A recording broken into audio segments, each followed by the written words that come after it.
নমো বিষ্ণুপাদায় কৃষ্ণপৃষ্ঠায় ভূতলে শ্রীমতে জয়পতাকা স্বামিনীতি নামিনে নমো আচার্যপাদায় নিতাই কৃপা পদায়িনে গৌরকথা ধামোদয় নগর গামতারিণে নমো বিষ্ণুপাদায় কৃষ্ণপৃষ্ঠায় ভূতলে শ্রীমতে ভক্তিবেদান্ত স্বামিনীতি নামিনে নমস্তে শাশ্বতে দেবে গৌরবাণী প্রচারিণে নির্বিশেষ শূন্যবাদী পাশ্চাত্য দেশতারিণে। শ্রীমদ্ ভগবদ্ গীতার 3য় অধ্যায় কর্মযোগে 10 নম্বর শ্লোক।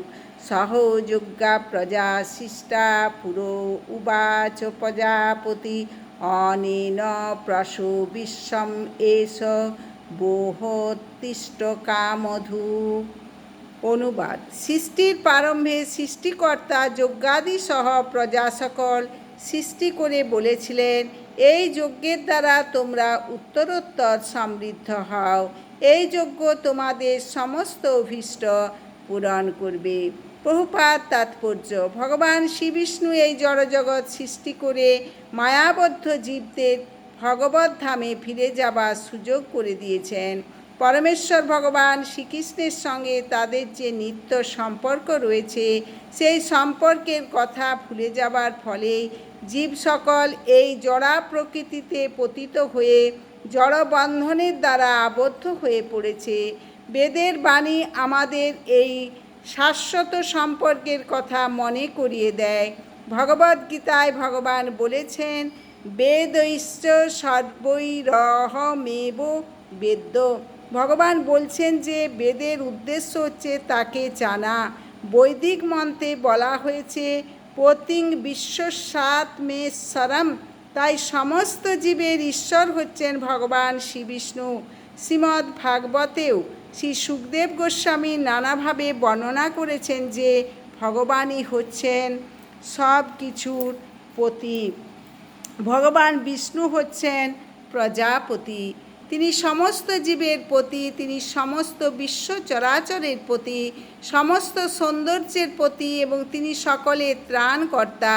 তিনি এই জড়জগৎ সৃষ্টি করেছেন যাতে জীব যজ্ঞ অনুষ্ঠান করে তাকে তুষ্ট করতে পারে।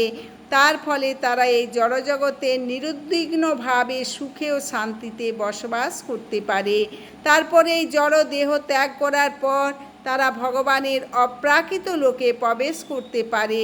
অপার করুণাময় ভগবান মায়াবদ্ধ জীবের জন্য এই সমস্ত আয়োজন করে রেখেছেন। যজ্ঞ অনুষ্ঠান করার ফলে বদ্ধ জীব ক্রমশ কৃষ্ণ চেতনা লাভ করে এবং সর্ববিষয়ে ভগবানের দিব্য গুণাবলী অর্জন করে। বৈদিক শাস্ত্রে এই কলিযুগে সংকীর্তন যজ্ঞ অর্থাৎ সংঘবদ্ধভাবে উচ্চস্বরে ভগবানের নাম কীর্তন করার নির্দেশ দেওয়া হয়েছে। শ্রীচৈতন্য মহাপ্রভু এই সংকীর্তন যজ্ঞের প্রবর্তন করে গেছেন যাতে এই যুগের সব জীবী এই জড়বন্ধন মুক্ত হয়ে ভগবানের কাছে ফিরে যেতে পারে। সংকীর্তন যজ্ঞ এবং কৃষ্ণ ভাবনা একই সঙ্গে চলবে। কলিযুগে শ্রীচৈতন্য মহাপ্রভু রূপে অবতরণ করে ভগবান শ্রীকৃষ্ণ যে সংকীর্তন যজ্ঞের প্রবর্তন করবেন সেই কথা শ্রীমদ্ ভাগবতে 11:5-32 বলা হয়েছে। কৃষ্ণ বর্ণং তৃষা কৃষ্ণং সাঙ্গ পাঙ্গাস্ত পার্ষদম যজ্ঞই সংকীর্তন পায়ুর্যজন্তি হি সুমেধস।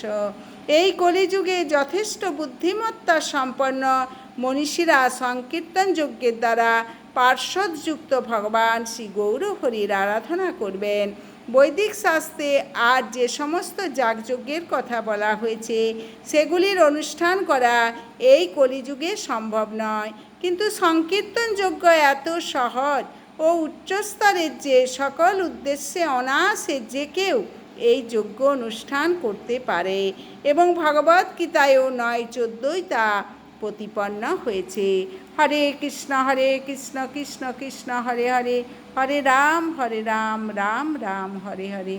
আপনারা চ্যানেলটি সাবস্ক্রাইব করবেন, বেশি বেশি করে শেয়ার করবেন, লাইক করবেন, কমেন্ট করবেন। হরে কৃষ্ণ।